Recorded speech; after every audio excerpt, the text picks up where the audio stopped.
بخاری مسلم کی ہے، اللہ کے نبی صلی اللہ علیہ وسلم نے فرمایا جو شخص یہ کہتا ہے اشہد ان لا الہ الا اللہ واشہد ان محمدا عبدہ ورسولہ وان عیسی عبد اللہ وابن امتہ وکلمتہ القاها الى مریم وروح منہ وان الجنۃ حق وان النار حق ادخلہ اللہ من ای ابواب الجنۃ شاء۔ جس شخص یہ ہے عقیدہ،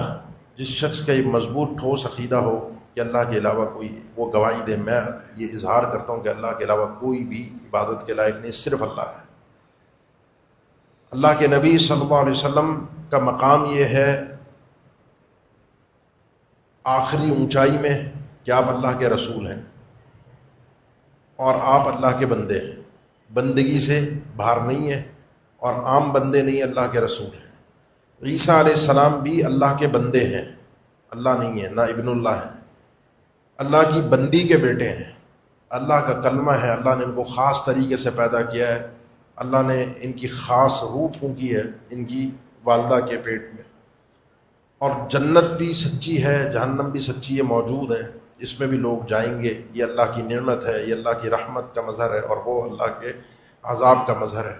جو شخص یہ گواہی دیتا ہے اور اس پر عقیدے کے ساتھ رہتا ہے، اس عقیدے میں کوئی جھول نہیں ہے، اس کے لیے اس کو اللہ تعالیٰ اس آدمی کو داخل کرے گا جنت کے 8 دروازے میں سے، شاء، جس سے یہ آدمی چاہے یا جس سے اللہ رب العالمین چاہے، دونوں اس کے مفہوم درست ہیں۔